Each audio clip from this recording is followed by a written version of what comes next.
चौधरी साजिद गोंदल पंजाब के number 1 senior civil जज करार। Chief justice Lahore high court ने सर्टिफिकेट से नवाजा। मंडी बहाउद्दीन से स्पेशल रिपोर्ट। चौधरी साजिद महमूद साजिद गोंदल को पंजाब भर में साल 2023 का हाई अचीवर टॉप परफॉर्मर जज करार दिया गया है। लाहौर हाई कोर्ट में मुनक्किदा एक तकरीब में chief justice Lahore high court mister justice Shujaat Ali Khan ने चौधरी साजिद महमूद गोंदल को पंजाब भर में सबसे ज़्यादा फैसले सुनाने, जजमेंट्स देने, पेंडिंग केसेस निपटाने और जदीद मुकदमात का जल्द अज जल्द ट्रायल मुकम्मल करने में अव्वल पोजीशन हासिल करने पर जज ऑफ द ईयर के टाइटल और तारीफी सर्टिफिकेट से नवाजा है। चौधरी साजिद महमूद गोंदल आजकल सीनियर सिविल जज साहिवाल तैनात हैं। उन्होंने गुज़श्ता साल 2023 में सबसे ज़्यादा केसेस के फैसले किए, जिस बुनियाद पर उनकी रैंकिंग, रेटिंग, नंबरिंग और पॉइंट्स सबसे ज़्यादा थे।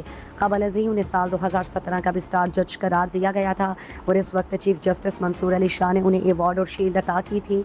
मज़ीद बरान चेयरमैन मीडिया ग्रुप मंडी बहाउद्दीन के मालिकान ने चौधरी साजिद महमूद गोंदल सीनियर सिविल जज साहिवाल को पंजाब भर में नंबर 1 सीनियर जज करार पाने और मातहत अदलिया में मंडी बहाउद्दीन का नाम रोशन करने पर दिली मुबारकबाद पेश की है।